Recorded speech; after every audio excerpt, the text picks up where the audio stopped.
When you think about businesses that are selling through the roof, like Skims or Allbirds, sure, you think about a great product, a cool brand, and great marketing. But an often overlooked secret is actually the businesses behind the business, making selling and for shoppers buying simple. For millions of businesses, that business is Shopify. It's home of Shop Pay, the #1 checkout in the world. You can use it to boost conversions up to 50%, meaning way less carts going abandoned and way more sales going through to checkout. Upgrade your business and get the same checkout Allbirds uses. Sign up for your $1 per month trial period at shopify.com/income, all lowercase. Go to shopify.com/income to upgrade your selling today. Shopify.com/income.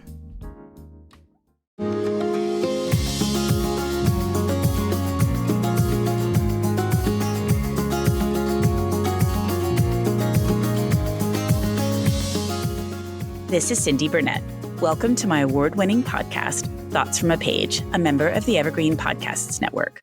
On this show, I chat with authors whose books I have enjoyed about their new releases and others in the book world about the books that they have loved. With so many books coming out weekly, it can be hard to decide what to read, so I find the best ones and share them with you. Do you love to be in the know about upcoming books? Kelly Hooker of Kelly Hook Reads Books, and I do too. We couldn't find a comprehensive list of titles all in one place, so we made one ourselves, and now we're sharing it with you. Our third literary lookbook is a list of a whopping 584 titles releasing from January to May 2025, curated for our communities. The link to buy it is in my show notes. Today, Elly Griffiths returns to chat about The Man in Black. Elly is always a delightful guest to have on the show, and I have interviewed her several times in the past about other books. As soon as I saw that she had a short story collection, which covers some of the characters from her mystery series, as well as some freestanding stories, I knew that I had to read it. I think you can easily pick this one up if you are not familiar with her work, and also if you have read any number of her stories, you will enjoy it as well. I highly recommend it. Elly is the USA Today bestselling author of the Ruth Galloway and Brighton mystery series, as well as the standalone novels, The Stranger Diaries, The Postscript Murders, and Bleeding Heart Yard. She is a recipient of the CWA Dagger in the Library Award and the Mary Higgins Clark Award. She lives in Brighton, England. I hope you enjoy our conversation. Bored at home? Head over to Chumba Casino and join some serious social casino fun. With hundreds of games at your fingertips, no purchase necessary. You can play anytime, anywhere. There's a special welcome bonus waiting for you when you sign up. Play for fun, play for free, and you could even redeem some great prizes. Visit ChumbaCasino.com and get ready to reel in the fun. Sponsored by Chumba Casino. No purchase necessary. VGW Group. Void where prohibited by law. 18 plus terms and conditions apply.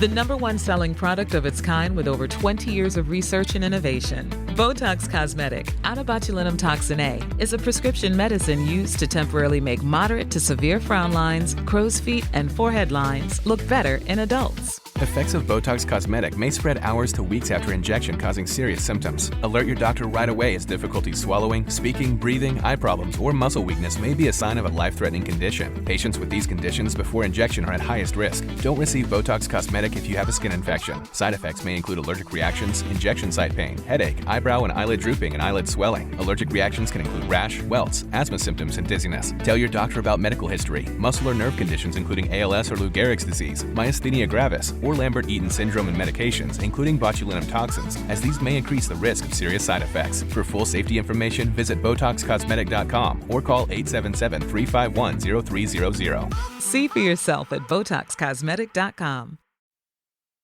Welcome, Elly. How are you today? I'm really well, thanks, Cindy. I'm so glad you're back because I always love your books and it's fun to chat about them. I'm really looking forward to it. Well, and this is an interesting collection because this time around you wrote a bunch of short stories. The book's entitled The Man in Black, which of course always makes me think of Johnny Cash. Yes, of course, yes. So I just have to think, okay, that is the title, yes.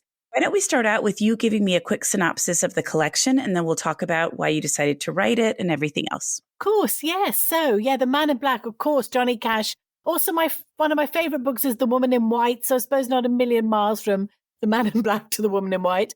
It's a collection of short stories, as you said.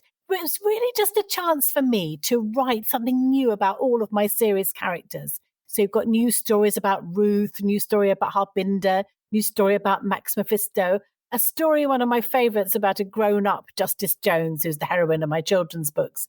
But also some new stuff. You know, there's a book that is a bit of a homage, I never know how to say that, to Little Women. There's a story set in Capri on a ski lift. And there is a short story which I've been wanting to write for a very long time from the point of view of Ruth's cat, Flint. I loved that one. And I was laughing because I think somewhere in the notes you say you'd always been wanting to write that. So tell me a little bit about that. Well, I think the great thing about short stories, isn't it, is that you can really do something in a short story that you probably wouldn't have the nerve to do in a whole book. So possibly you'll be pleased to hear that I don't think I could write 80,000 words from the point of view of a cat. But I thought I probably could write 5,000 words from the point of view of Ruth's cat, Flint. And Flint's been there for all the adventures, so I thought it was quite nice to have his point of view. And it's just fun to be a cat for a bit. I know you love cats too, and they have that sort of rather disapproving look, don't they? And I thought it would be fun to think that Flint loves Ruth, partly because he knows she doesn't understand him. But he's a little bit wary of Cathbad, because Cathbad's Ruth's druid friend, because he can speak cat, which Flint really disapproves of. And of course, he can't stand Nelson, partly because Nelson smells of dog, and Flint can just tell that Nelson's dog is very, very stupid. Of course he is, right?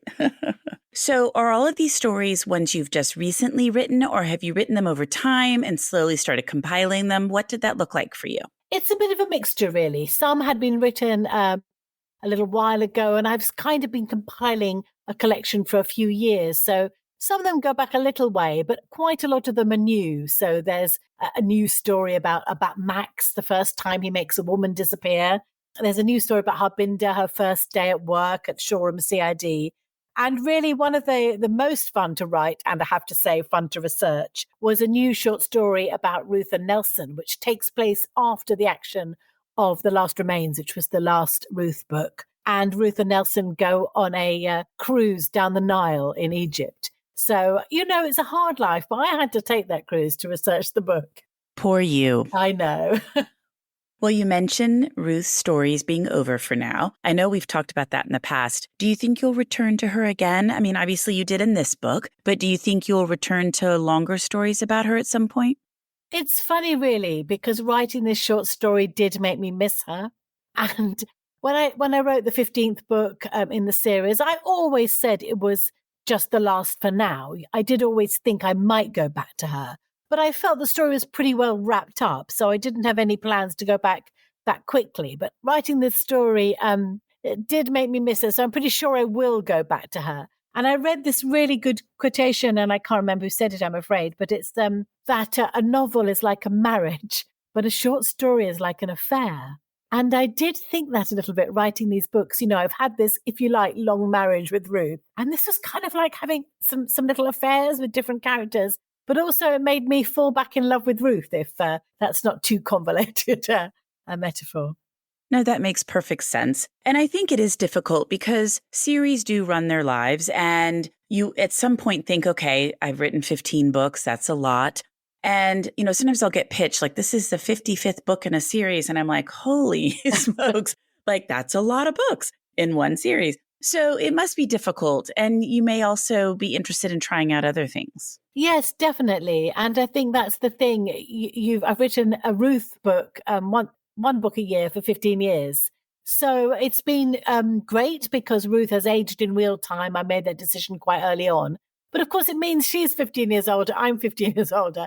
I think in a way we both want to do some different things. I think Ruth probably needs a little bit of time on her own, and probably I do too. And like all writers, I think, I have lots of different ideas, and I really just want to try and do some new things as well. Not to say it's not lovely to write a series, and I'm really fond of all my series characters.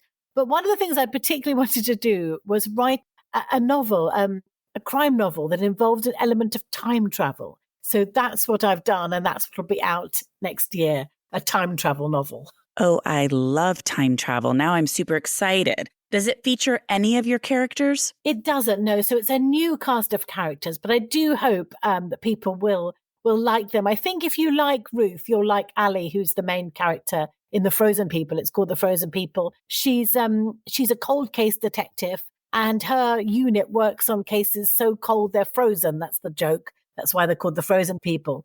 But in fact, they routinely go back in time. So I think I hope you'll get to like the whole team. They're like every team. They annoy each other. They have in jokes. They go on adventures together. But also Ruth has, I'm called her Ruth. There you are.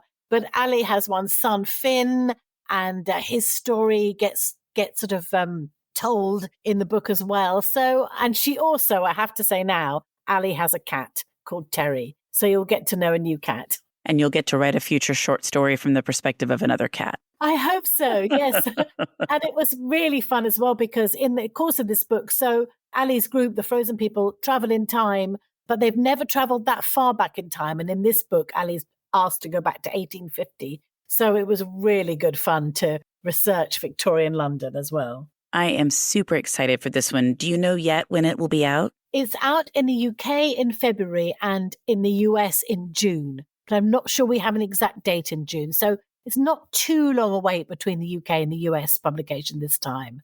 And it's got a really cool cover. I just can't wait for you all to see it.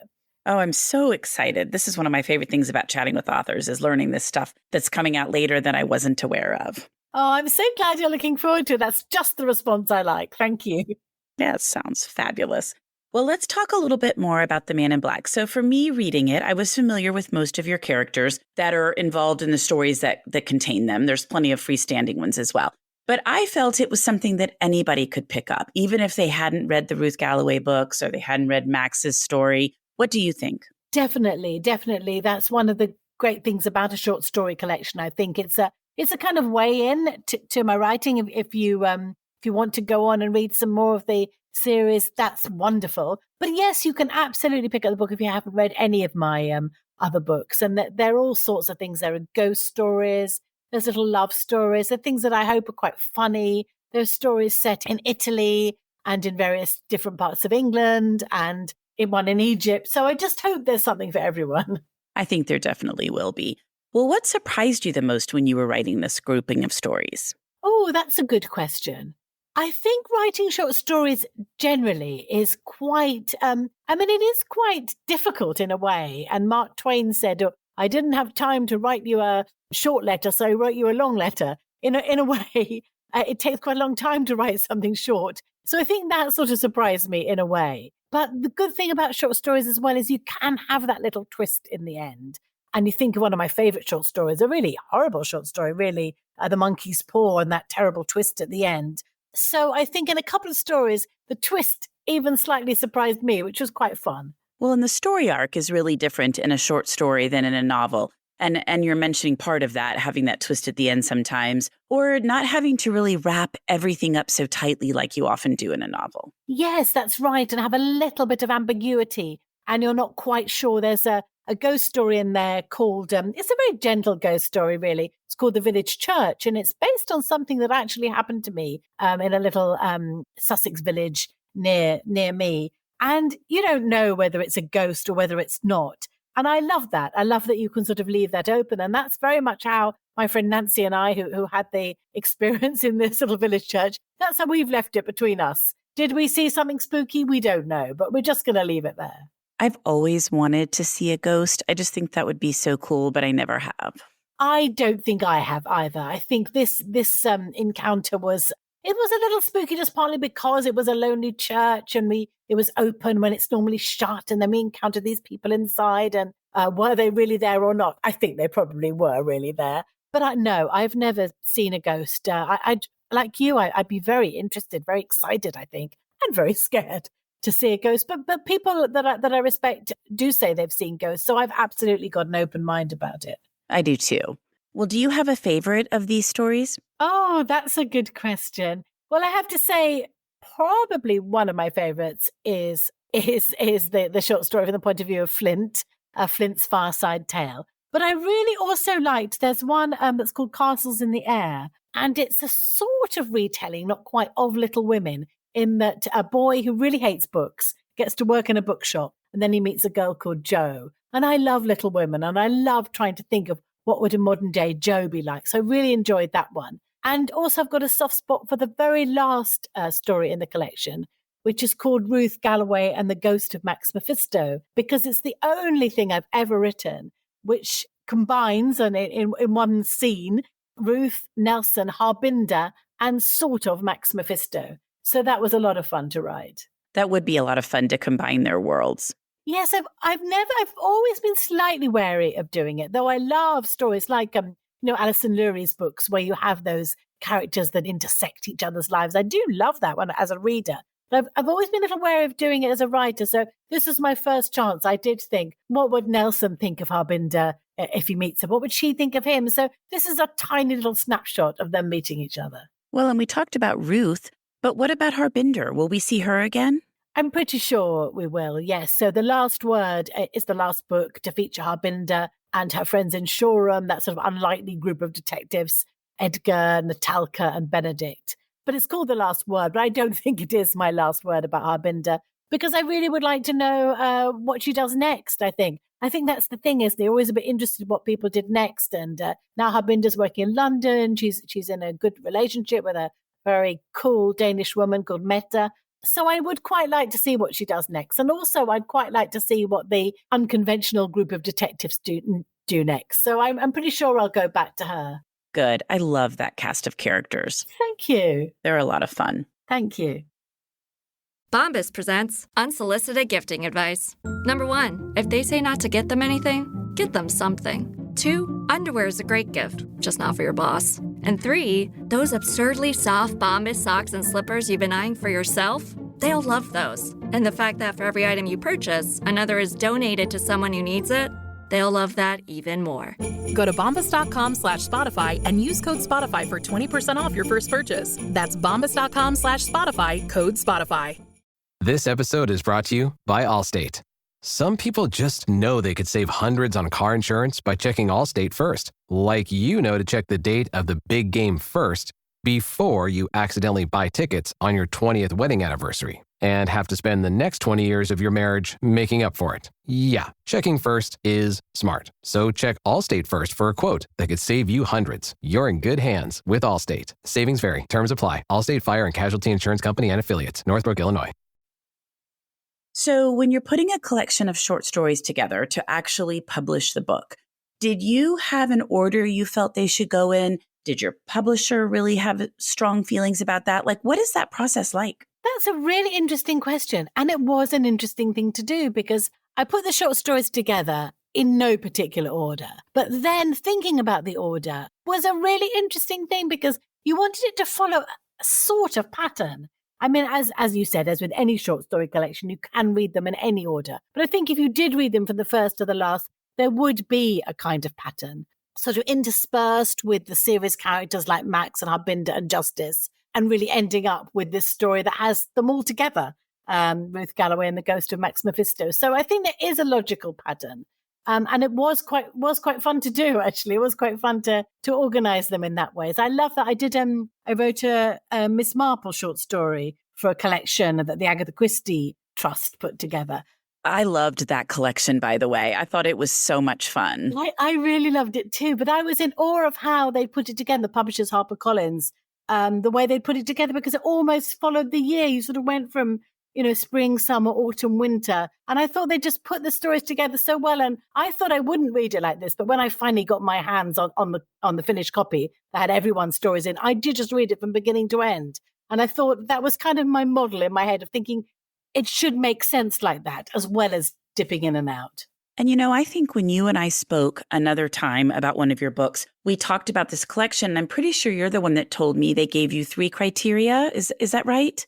Yes. That Miss Marple had to be old, she couldn't marry, and there had to be like a fruit or plant or something in the story. That's right. She had to be the Miss Marple of Christie's story, so she couldn't be young, which is a shame because it'd be really fun to write about a young Miss Marple. She couldn't fall in love, poor Miss Marple. But then again, you could see that would be the whole story. And she couldn't meet Poirot. That was the other one. Oh, that's right. And yes, you had to involve some sort of fruit in the story. So that's why, fruit or flower. That's right, fruit or flower. So that's why mine was called Murder at the Villa Rosa. So the rose, the Rosa is in it. And I had not realized any of that. And I'd already read the collection and really loved it. And then that was just fascinating to think about. So I was happy I had learned that. It's fun, isn't it, to see that in the stories, because I think they're all put in very cleverly. I think there's a poisoned apple in one of them, and another one has quite a strong gardening theme.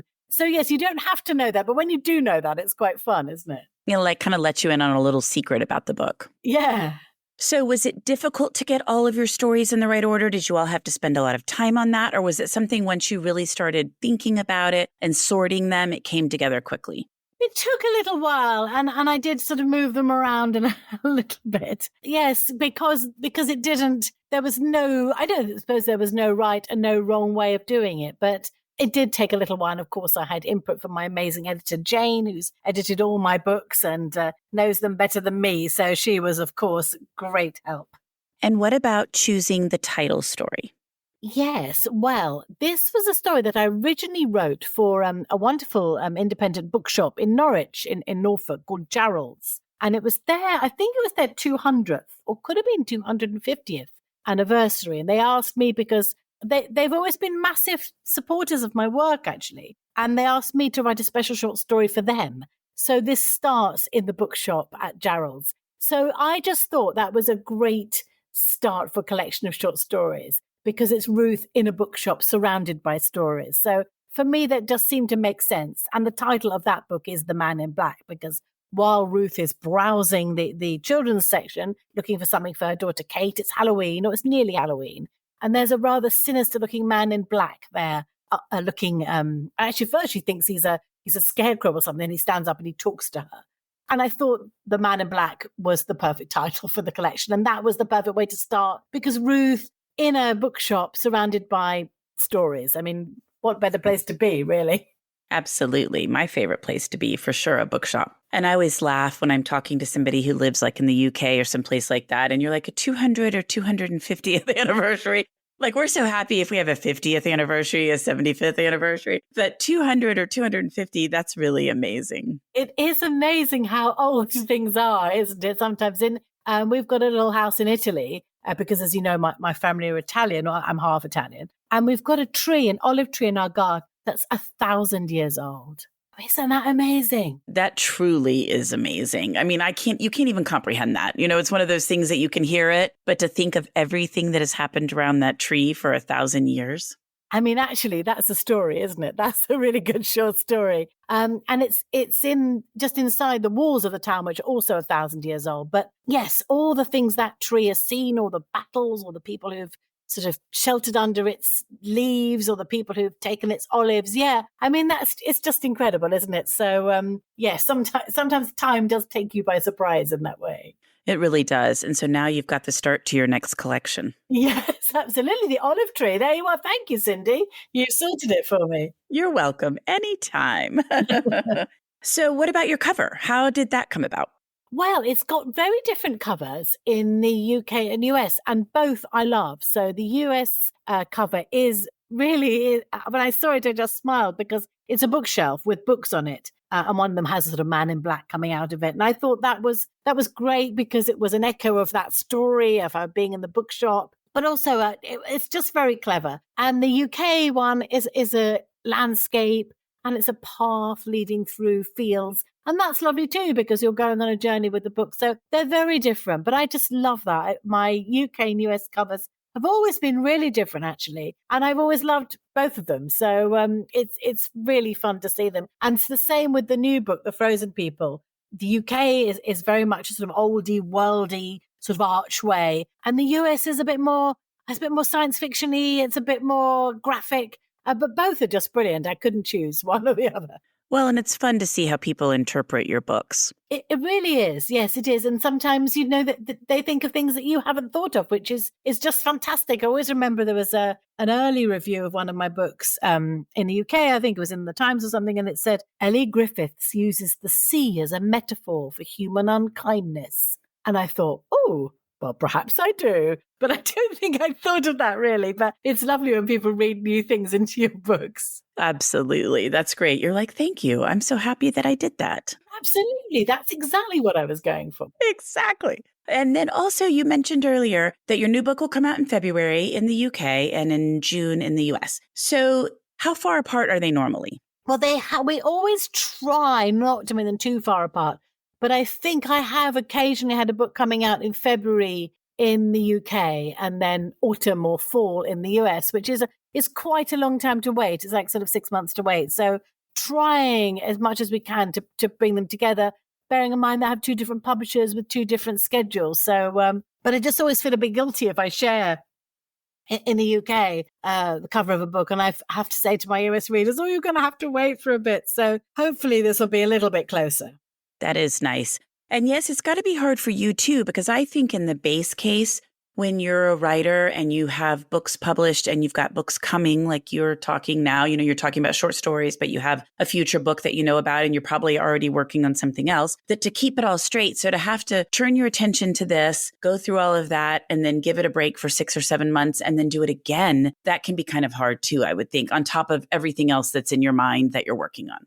Well, yes. And sometimes, of course, you're speaking to people who've read your book much more recently than you have. I mean, it's not so much the case with the UK and US because at least there's usually only about sort of, 6 months difference. But sometimes, and of course, it's wonderful when my books get taken on in a new territory. But then, of course, I have to go right back to the beginning. And at the weekend, I was in Helsinki in Finland, which was just wonderful, at the Helsinki Book Fair. And my Finnish publishers are terrific. They've published all the Ruth books, all the Harbinder books, but they're just starting on the Brighton Mysteries. So it was really good fun to talk about them again. But of course, I had to slightly, cast my mind back because the first one is the Zigzag Girl. And gosh, I think that's 7 years ago.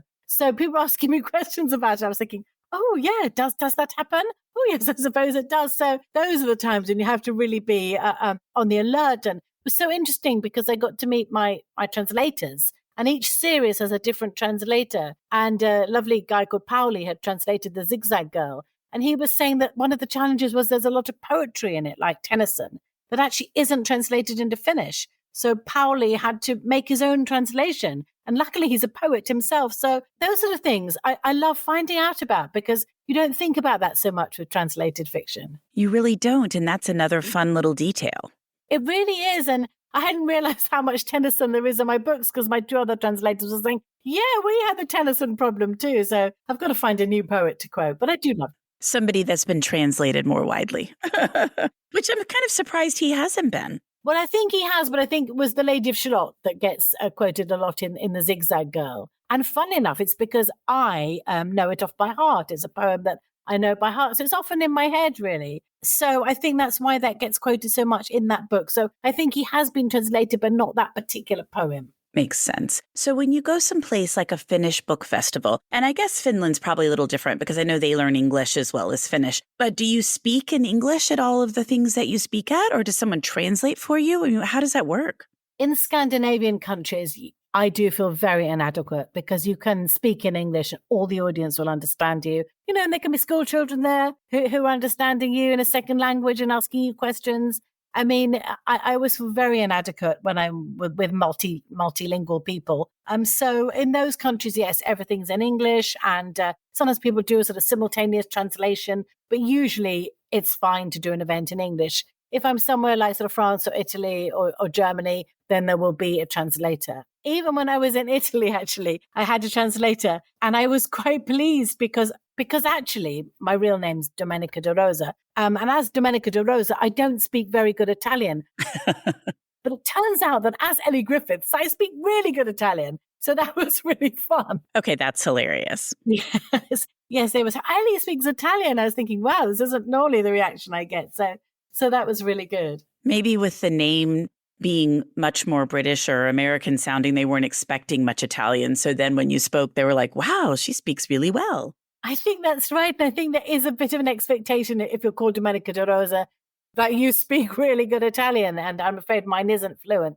I mean, it's okay, but it's not fluent. So that was really nice. But yes, I'm just in awe generally of translators and linguists. I think really it's an amazing skill to have. Absolutely. But I also can understand when you go someplace like Sweden, Finland, Norway, where not that many people speak those languages, it's going to be natural that they will learn another language so that when they're out in the world, they could communicate too. Definitely. And Finnish is a really unusual language. I think it's not really like any other language apart from, I think, Hungarian or Estonian, but not even like other Scandinavian countries, other Nordic countries. So yes, you can see why people do speak English. My husband actually worked on a very large construction case in Finland, and he was there for several months. And I would call the hotel, and you would have this incredibly long, whatever they were saying in Finnish. I mean, it went forever. And then they would be like, please hold for the operator. It was like, that's all that they said after all those sentences. But it does seem like the language is very long. The words are long, and it is very different than most other languages. Yes, and it is quite sort of sing-song and lovely, isn't it? But I mean, the skill with English is just really amazing. So when I was coming through customs on my way home, I was going through security. The guy at security said, really sweetly, he said, yes, he said, just put your case there, through the gate, and then you're home for tea and crumpets. Oh, how lovely. That is so lovely. I love that. What a nice idea. Well, before we wrap up, what have you read recently that you really liked? Okay, well, I've got a few recommendations to share with you. One is One Perfect Couple by Ruth Ware. I don't know if you've had Ruth on the program. I'm sure you have. I haven't actually, and I do really like her. I hosted her when I worked at Murder by the Book years ago, but I have not connected up with her in recent times. I need to do that because she's delightful. She is delightful and actually doesn't live that far from me on the South Coast. So One Perfect Couple is Ruth's most recent book. And the main character is a scientist called Lyra, who is a very sensible woman, very serious job and everything. But her boyfriend is an actor. And he's given the chance for them to appear on a reality TV program as a couple. They're looking for couples. And the couples go to a deserted island and then they're voted off one by one. So what can go wrong? Of course, everything goes wrong. But it's very cleverly done. It's very modern because it's about reality TV and there's quite a lot about social media in it. But also in the best way of Ruth's books, it really echoes Agatha Christie and it really echoes, I think, And Then There Were None. So it's a really good modern take on that. And I think the interesting thing about her writing is she really goes in a different direction every book she writes. Yes, isn't that interesting? Yes, because I love The It Girl, which is about students at Oxford and it's sort of rather bridesheady. And I love The Woman in Cabin 10, which is set on a boat. So yeah, I really admire that about Ruth. She it's a different book every time. And The Woman in Cabin 10 is being made into a film starring Keira Knightley. So look out for that. Oh, that's good to know. I love Keira Knightley, so that'll be fun. So do I. And I think she'll be amazing in it. So good for Ruth and good for those books. So another recommendation is, has anyone seen Charlotte Salter? And this is by Nicci French. And Nicci French is quite interesting because Nicci French is two people. It's a husband and wife, Sean French and Nikki Gerard, who write together, which I just think is an amazing feat in its own. I cannot imagine writing a book with my husband. Oh, we would kill each other. I'm afraid so. It would be a murder mystery, I have to say. But they just work together and it's just wonderful hearing them talk about their process. They write different chapters and then they sort of, they write a chapter and edit each other's chapters. So it's fascinating hearing them talk. But this is a really interesting book and I found it fascinating and compelling, really. Starts off with a woman who disappears on her husband's 50th birthday party. So this is Charlotte Salter, she has grown-up children, and it's about that disappearance. And then the book jumps forward several years, so you see how they cope as adults to the fact that their mother just disappeared. So it's really one of the best books I've read about a vibrant character, and you really sort of love Charlotte, even though you never actually see her. A vibrant character just disappearing from these people's lives. So I thought it was absolutely great. And I have not read them before. I did know they were a husband and wife, but I haven't read their books. So great. And I've got a third one if I've got time, which actually isn't a new book, but I really enjoyed it. And just thinking of translations, it sort of fits in well. I would call it Babel, and it's by Rebecca Kuang, who wrote Yellowface. But I heard her talk and she pronounced it Babel. But it's about translations and it's set in 19th century Oxford University. But it's also a little bit fantastical and mystical. And it's about this huge tower where they do translations. And you begin to see that translation and words is a sort of instrument or tool of colonization and empire and oppression. So it's very, very interesting. I found it fascinating to read. I've heard such wonderful things about that book, and you're reminding me that I need to pick it up. Yes, it's just interesting. I think you'd love it because if you're interested in books and words and language, it's about how powerful they are, really. So I found it a fascinating read. That reminds me of the books by Pip Williams, and now I'm completely blanking on what they're called. The Bookbinder, I think, is one of them. Yes, of course. And they're also set at Oxford and having to do with words. And I can't remember the first one, but I loved her books as well. Anything that does deal with understanding words and a university like Oxford, I just think those settings are phenomenal. Yes, really. You've got the whole sort of dark academia thing as well going on, which is really fun. But halfway through the book takes a very dark turn, but I won't say any more. But do read it. And I have to say, I'm sorry, I don't know whether to say Babel or Babel. So I'm going to offer you both. Words are very slippery. Well, they are. And you're commenting on thinking it was one way and then hearing her say it and realizing, oh, I guess it's another, at least for her story. It is always fascinating when that happens. You've been saying something forever. And then you're like, I've been saying it wrong. I never heard it out loud. Isn't that strange? I said a word the other day that I don't think I've inchoate. I don't think I'd ever said it aloud. And I said, my friend said, oh, wow, that's a word. And I said, I don't know if I said it right because I don't think I've ever said it in spoken conversation. Well, it's like Hermione, when Harry Potter was coming out, and for the British, I'm sure Hermione was very normal the way it looked. But for a lot of us here, everybody's like, how do you say this? And it was said so many different ways. And until the movies came out, or I guess until J.K. Rowling was touring, I don't remember. But then everybody's like, oh, it's Hermione. And it's just, actually, this sounds rather pretentious, but I did French A-level at school, and I had to study a play by Racine called Andromaque, and her best friend is Hermione.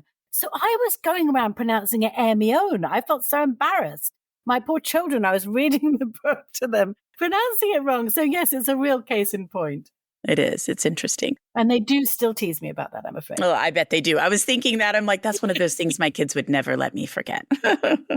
Well, Elly, it's always delightful to chat with you. And I'm so glad you're back. And hopefully we'll get to talk next year for your new one as well. But thanks for taking the time to chat. Oh, I'd love that. Thank you so much for having me on. Great to chat. Run a restaurant and you learn pretty quick. The sound of a crisp fry starts way before the first bite. As delivery and to-go keeps business booming, order for pickup. McCain's SureCrisp fries keep orders crispy. Hey, delivery. After the trip, the crispiness comes through. McCain's SureCrisp fries. Go the distance. See how far our fries can take your business at surecrisp.com/delivery. Blinds.com is kicking off the savings early with Black Friday mega deals all month long. A Blinds.com design expert can help you make the perfect selection on your schedule. We can even handle everything from measure to your whole home installed for just one low cost. With over 25 million windows covered, Blinds.com is the #1 online retailer of custom window coverings. Get up to 45% off site-wide and a free professional measure right now at Blinds.com. Rules and restrictions may apply. Thank you so much for listening to my podcast. I would love to connect with you on Instagram or Facebook, where you can find me at Thoughts from a Page. If you enjoy the show and have a moment to rate it or subscribe to it wherever you listen to your podcasts, I would really appreciate it. It makes a huge difference. And please tell all of your friends about Thoughts from a Page. Word of mouth does wonders to help the show grow. The book discussed in this episode can be purchased at my bookshop storefront, and the link is in the show notes. I hope you'll tune in next time.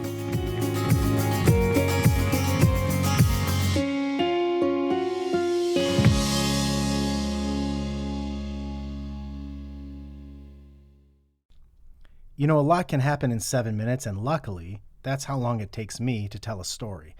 My name is Aaron Califato, and I'm the creator of 7-Minute Stories.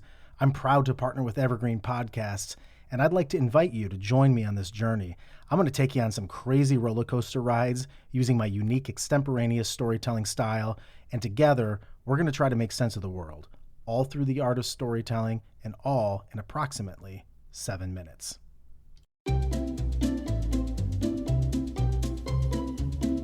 Hello, and welcome to Novel Conversations, a podcast about the world's greatest stories. I'm your host, Frank Lavallo, and for each episode of Novel Conversations, I talk to 2 readers about one book. and together we summarize the story for you. We introduce you to the characters, we tell you what happens to them, and we read from the book along the way. So if you love hearing a good story, you're in the right place. Our 9th season is coming this fall.